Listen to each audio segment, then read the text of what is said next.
Kita beralih ke informasi lain, Ustaz. Gara-gara cekcok usai serempetan motor, satu keluarga di Cipinang Melayu, Jakarta Timur dikeroyok oleh 7 orang. Pelaku yang sama juga merampok barang-barang berharga di rumah korban. Polisi kini memburu pelaku yang masih buron.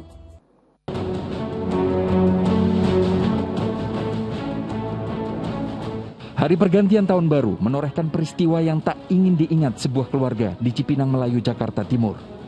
Isi rumah keluarga korban berantakan usai didatangi sekelompok pemuda pada jam 3 dini hari usai pergantian tahun.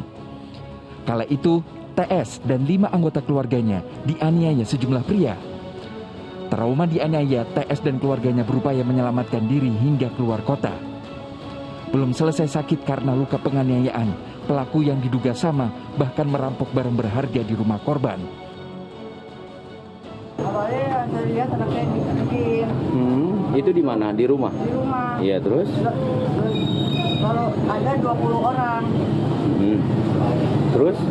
Nah, saya juga pun saya dipukul. Kaki sama tangan sama jari-jari saya. Iya.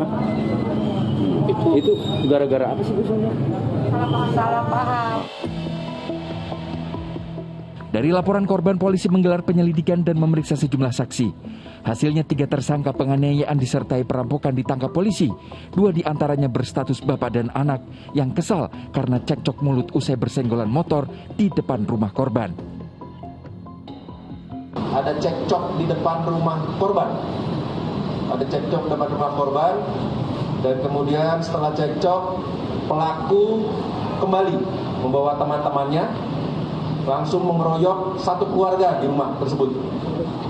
7 orang ini mengeroyok satu keluarga dan 5 korban yang dikeroyok, dianiaya. Setelah dianiaya, korban merasa takut. Akhirnya korban keluar dari rumahnya, kosong, mengungsi ke Bogor. Pelaku datang mengambil barang-barang di rumahnya.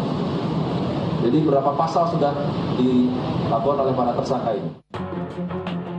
Polisi selanjutnya memburu 4 tersangka lainnya. 1 orang diantaranya juga sudah ditangkap pada 8 Januari lalu. Untuk mempertanggungjawabkan perbuatannya, para tersangka dijerat pasal berlapis tentang pencurian dengan kekerasan, pengeroyokan, dan penganiayaan berat.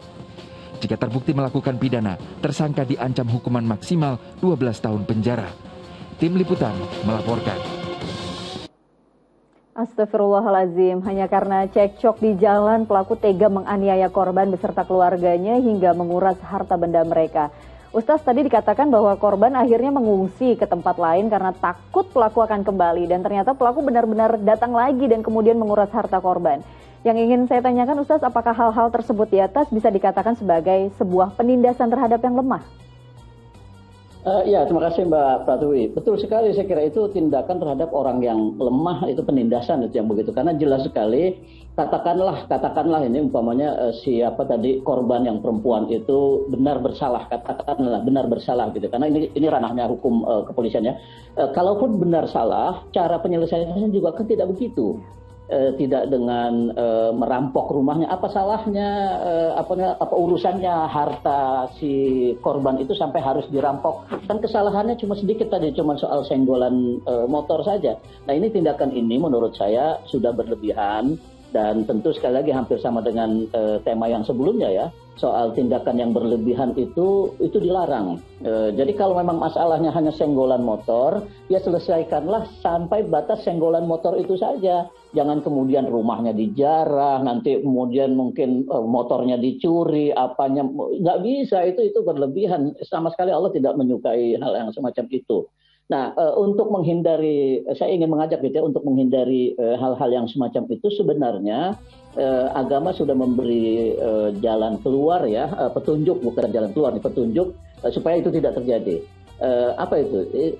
Mengalah saja gitu, mengalah atau udah sama-sama down, sama-sama untuk mengalah. Katakanlah umpamanya benar-benar si ibu itu tadi salah, katakan. Seandainya ibu itu salah dan kemudian bapak tadi merasa dirugikan, udahlah saya maafkan, toh cuma senggolan motor berapa sih, kan selesai kalau itu yang terjadi.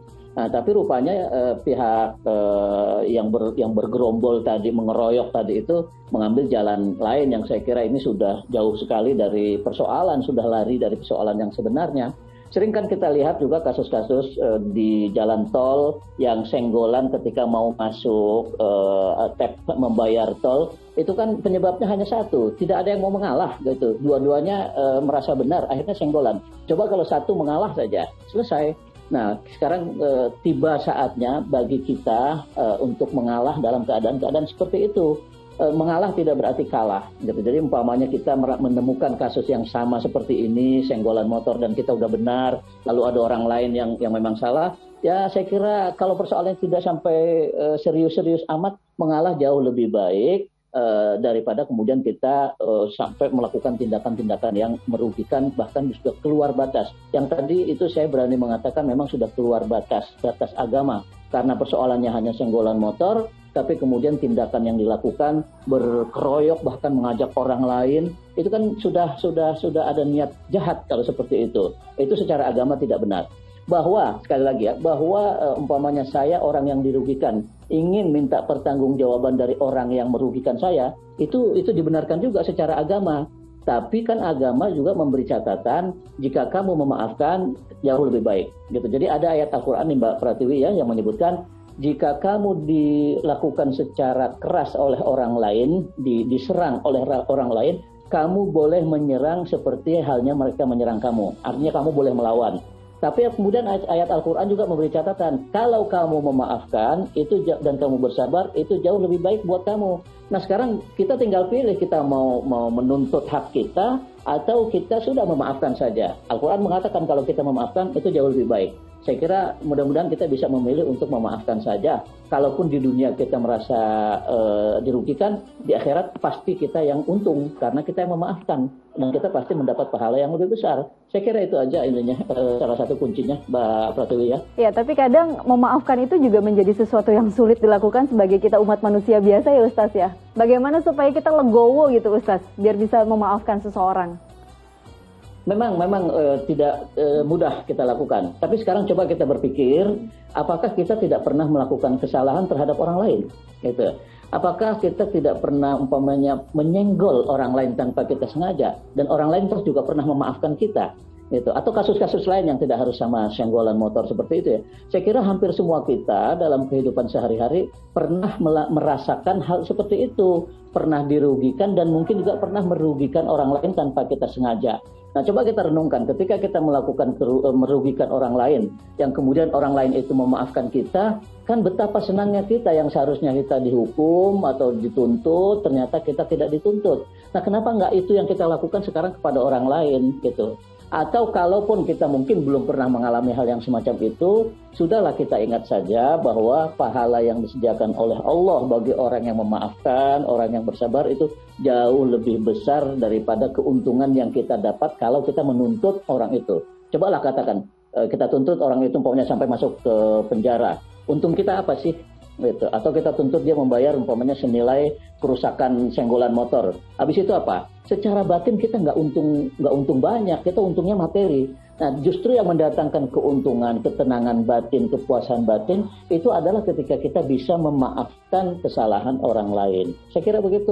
Kan yang kita cari kan kebahagiaan batin ya, bukan sekedar imbal keuangan kerugian dari secara materi itu. Itu bisa kita cari lagi lah soal materi itu, tapi batin kan susah. Itu kira Mbak Pratiwi. Iya, sebenarnya juga ketika kita mengalah, ya kita berhasil mengalahkan bisikan setan ya Ustaz ya, yang menguasai emosi kita sebagai manusia.